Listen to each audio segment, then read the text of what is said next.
Tanggal itu tercatat dengan tinta kelam di buku besar sejarah Timur Tengah. Saat sebagian besar penduduk Israel masih terlelap dalam damai dini hari, langit yang biasanya hening tiba-tiba berubah menjadi panggung kekacauan. Dari arah selatan, radar militer Israel mulai menangkap pergerakan aneh, sebuah pola yang berbeda dari serangan rutin roket kecil atau drone yang kerap ditembakkan kelompok perlawanan. Para operator semula mengira hanya ancaman biasa, namun detik demi detik wajah mereka berubah pucat pasi. Angka di layar kontrol melonjak drastis memperlihatkan bukan puluhan, bukan ratusan, melainkan 1.500 rudal sekaligus meninggalkan garis pantai Yaman, meluncur dalam formasi rapat seperti badai besi yang menembus kegelapan. Bentuk, lintasan, kecepatan, hingga sistem pemanduannya menunjukkan pola teknologi canggih. Itu jelas bukan buatan lokal semata, melainkan jejak kekuatan asing. Ini teknologi Rusia, bisik seorang analis senior. Desas-desus pun segera merebak bahwa Houthi berhasil mendapatkan akses rudal produksi Moskow, entah lewat pasar gelap atau melalui jalur dukungan tak resmi yang selama ini hanya jadi rumor. Target utama dari gelombang rudal itu segera terungkap. Bandara Internasional Ben Gurion di Lod, jantung kebanggaan Israel yang selama ini menjadi simbol keterhubungan dengan dunia. Bagi publik sipil, bandara itu hanyalah terminal penerbangan tempat ribuan orang datang dan pergi setiap hari. Namun, bagi militer, fasilitas ini jauh lebih penting. Sebuah simpul logistik vital, pusat transit pasukan, gudang suplai udara, bahkan titik strategis untuk operasi rahasia. Jika bandara itu lumpuh, maka bukan hanya ekonomi Israel yang akan terhenti, melainkan juga jalur koordinasi militer, mereka akan kacau total. Di ruang komando, para jenderal menyadari betapa besar taruhannya. Hancurnya Ben Gurion berarti Israel seolah terputus dari dunia luar. Ketegangan pun meningkat dan sirene darurat meraung bersahutan di Tel Aviv, Lod hingga kota-kota sekitar. Warga sipil berhamburan masuk ke bunker perlindungan bawah tanah, sementara kendaraan militer berderu keluar dari markas. Malam itu, langit Israel bersiap menjadi arena pertempuran paling brutal sepanjang dekade terakhir. Bukan lagi simulasi, melainkan peperangan nyata yang bisa menentukan nasib sebuah bangsa. Tak butuh waktu lama hingga gelombang pertama rudal itu memasuki ruang udara Israel. Operator pertahanan segera mengaktifkan seluruh sistem andalan, Iron Dome, David Sling, hingga Arrow. Malam itu, langit berubah menjadi pertunjukan cahaya mematikan.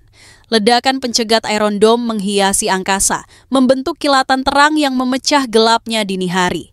Ratusan rudal berhasil dihancurkan di udara, meninggalkan jejak asap berputar-putar yang tampak seperti pusaran badai.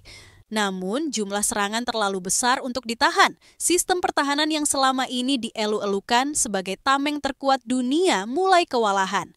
Radar berkedip-kedip, alarm berbunyi bersahutan, dan teriakan operator memenuhi ruang komando.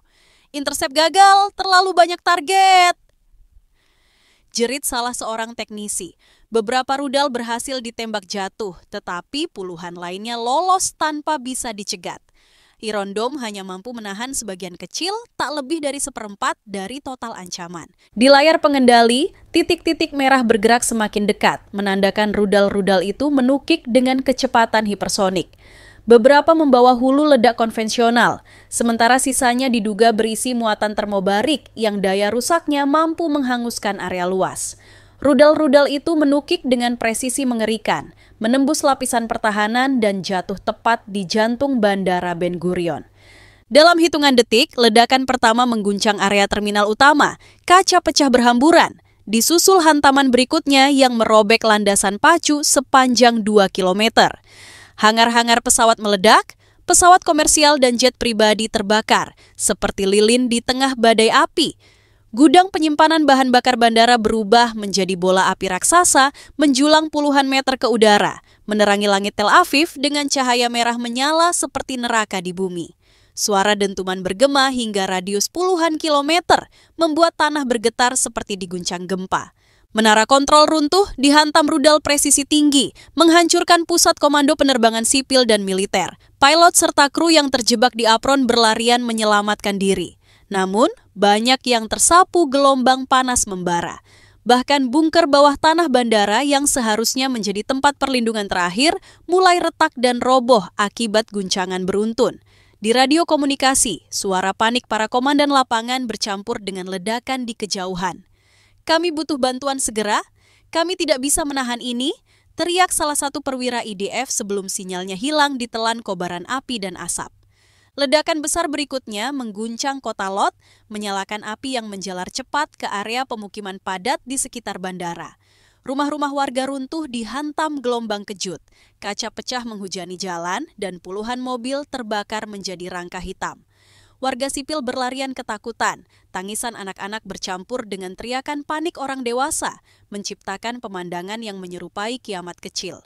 Dalam waktu kurang dari 1 jam, Bandara Ben Gurion yang selama ini menjadi simbol keterhubungan Israel dengan dunia praktis musnah tanpa sisa.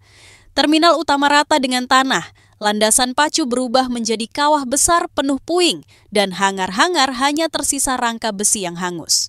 Api menjilat langit terlihat dari Tel Aviv hingga pesisir laut, membuat malam berubah menjadi siang merah menyala.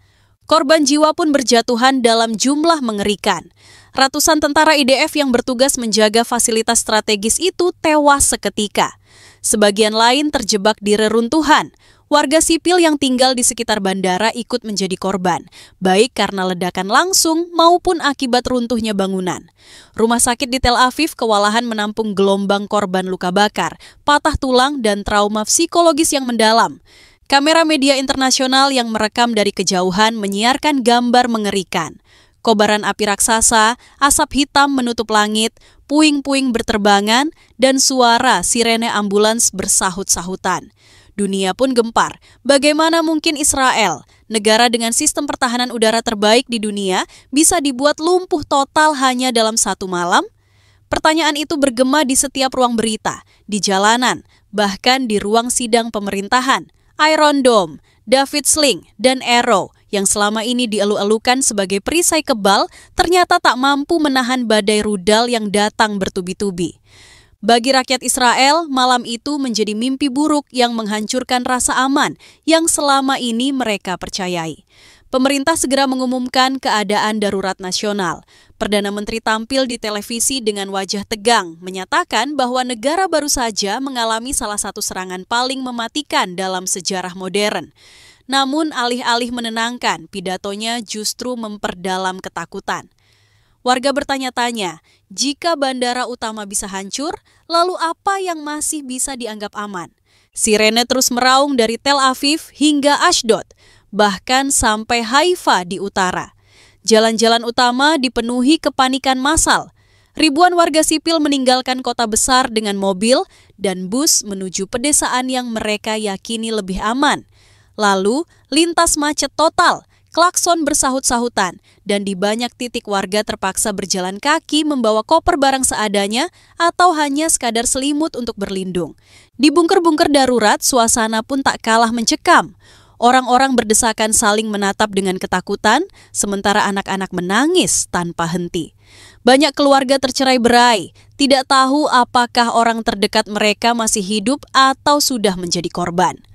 Rasa putus asa menjalar seperti virus, mengguncang kepercayaan kolektif bahwa Israel selalu mampu melindungi rakyatnya. Di tengah situasi kacau itu, satu pertanyaan menghantui semua orang. Apakah masih ada tempat yang benar-benar aman? Kepanikan nasional menjalar bukan hanya di jalanan, tetapi juga di sektor ekonomi yang langsung terkena dampak. Hancurnya Bandara Ben Gurion berarti pintu utama perdagangan Israel tertutup total.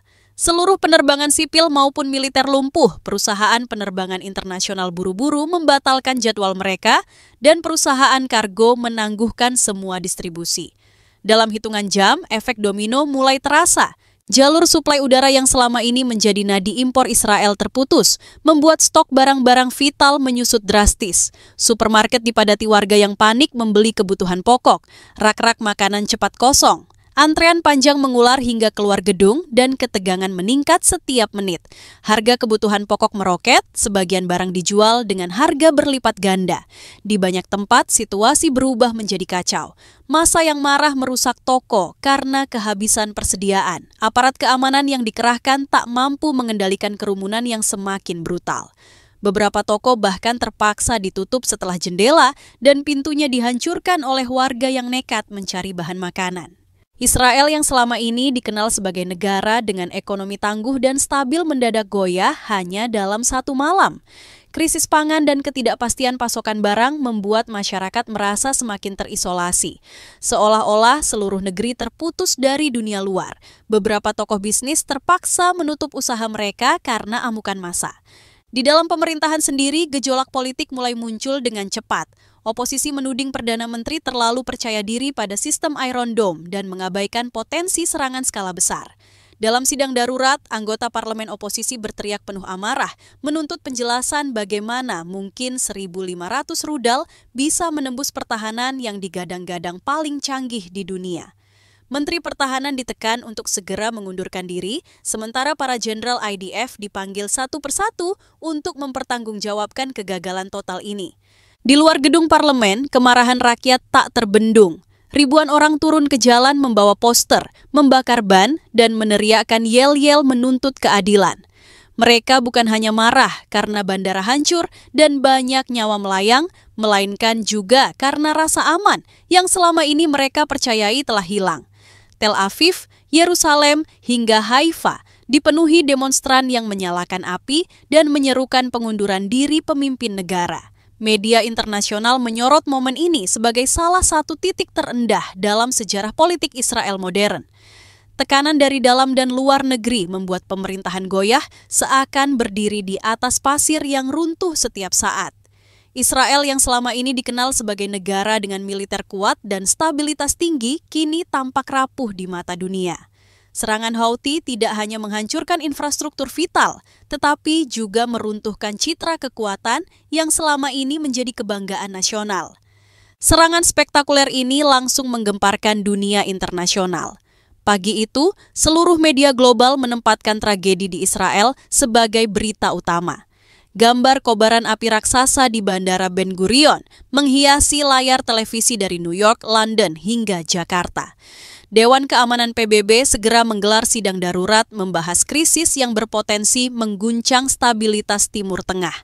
Amerika Serikat dengan tegas menyatakan dukungan penuh kepada Israel.